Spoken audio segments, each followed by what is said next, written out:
যাদের অন্তর হাতির জন্য চোখের পানি ফেলে, তাদের অবশ্যই দেশের জন্য ভালোবাসা আমার চেয়ে অনেক বেশি।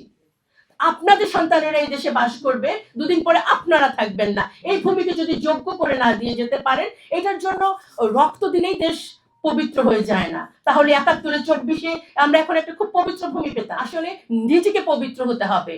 আপনি ভোট দেওয়ার সময় চিন্তা করতে হবে আপনি কোন নেতাকে ভোট দিচ্ছেন, সেখানে আপনার পরবর্তী বংশধর নিরাপদ। এবার অন্তত পক্ষে যোগ্য নেতৃত্বের পক্ষে আপনি ইতিবাচক ভূমিকা রাখুন। দলীয় চিন্তাধারা মন মানসিকতা থেকে নিজেকে মুক্ত করুন। অরক্ষিত স্বাধীনতার মতো নয়, আমরা প্রকৃত স্বাধীন হতে চাই। প্রত্যেকটা মানুষ বাংলাদেশের এক একজন যোদ্ধা। একটা বিষয়, রাজনৈতিক দলগুলো তারা তো নিজ দলের মধ্যেও যোগ্য নেতৃত্বের জন্য মনোনয়ন দেয় না।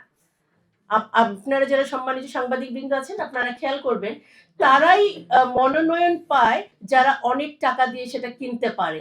মনোনয়ন বাণিজ্য যেটা চলে, এবং এটা ছাড়াও আরো কিছু যোগ্যতা দরকার হয়, মানে পাওয়ার দরকার হয়। কয় ধরনের পাওয়ার? মানে যারা টাকা পাওয়ার নমিনেশন বাণিজ্যকে কে সবচেয়ে বেশি টাকা দিতে পারবে, কে কত বড় সন্ত্রাসী, কে কার চেয়ে সূক্ষ্ম যোগ্যভাবে কানের পাশ থেকে গুলি করে প্রতিদ্বন্দ্বীকে ব্রেন এফোর করে দিতে পারবে, কে নির্বাচন কেন্দ্র দখল করতে পারবে।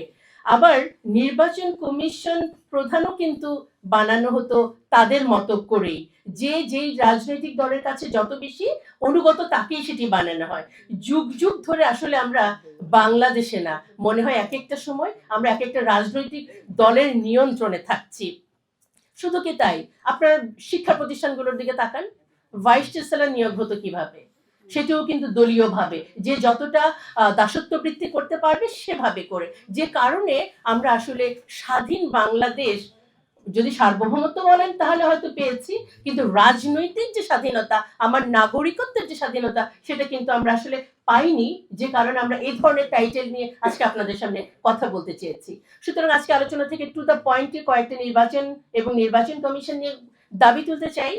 প্রথমত, আমরা স্বাধীন এবং নিরপেক্ষ নির্বাচন কমিশন চাই, যেখানে তাদের সদস্যরা হবে নিরপেক্ষ এবং সরকারি প্রভাব মুক্ত।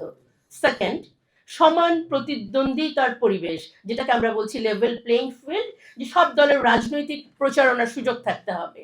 হাদি কি এই প্রচারণার জন্য তাকে প্রাণ দিতে হলো? তাহলে আমরা পরবর্তী রাজনৈতিক প্রচারণায় যাব কিনা আমাদেরকেও কিন্তু চিন্তা করতে হবে।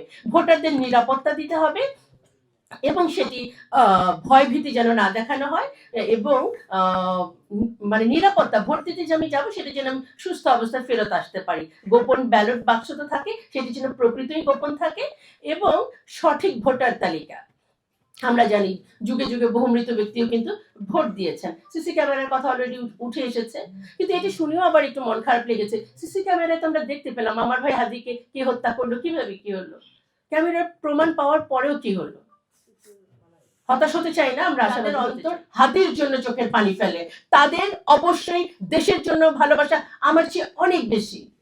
আপনাদের সন্তানেরা এই দেশে বাস করবে, দুদিন পরে আপনারা থাকবেন না। এই ভূমিকে যদি যোগ্য করে না দিয়ে যেতে পারেন, এটার জন্য রক্ত দিলেই দেশ পবিত্র হয়ে যায় না। তাহলে ৭১ ২৪ আমরা এখন একটা খুব পবিত্র ভূমি পেতাম। আসলে নিজেকে পবিত্র হতে হবে। আপনি ভোট দেওয়ার সময় চিন্তা করতে হবে আপনি কোন নেতাকে ভোট দিচ্ছেন, সেখানে আপনার পরবর্তী বংশধর নিরাপদ। আমি কি দারিদ্রের দুষ্ট চক্র, শুধু না, দারিদ্রের দুষ্ট চক্র তো আমরা পড়েই আছি। ওই যে আপা কিন্তু বলেছেন বাংলাদেশ ব্যাংকের কথা। সুতরাং আমরা যদি আমাদের নিজেদেরকে ভালোবাসি, পরিবারকে ভালোবাসি, সন্তানের জন্য একটি সুন্দর ইনসাফের বাংলাদেশ রেখে যেতে চাই, প্রিয় সাংবাদিক বৃন্দ এবং এর মাধ্যমে যারা শুনছেন সবার প্রতি বিনীত অনুরোধ, এবার অন্তত পক্ষে যোগ্য নেতৃত্বের পক্ষে আপনি ইতিবাচক ভূমিকা রাখুন। দলীয় চিন্তাধারা মন মানসিকতা থেকে নিজেকে মুক্ত করুন। অরক্ষিত স্বাধীনতার মতো নয়, আমরা প্রকৃত স্বাধীন হতে চাই। প্রত্যেকটা মানুষ বাংলাদেশের এক একজন যোদ্ধা। আমরা হয়তো অনেকের নাম ধরে কথা বলি, আপনাদের নাম ধরে বলা হয় না। নিজেকে ভাবুন সেই একজন যোদ্ধা। ইনসাফের বাংলাদেশ গড়ার জন্য আপনার একার ভূমিকা অনেক বিশাল হতে পারে। চলুন আমরা প্রত্যেকে একতাবদ্ধ হয়ে একটি মানে সুষ্ঠু নির্বাচন যেন হয়, এবং আমরা যেন যোগ্য নেতৃত্ব নির্বাচন করি।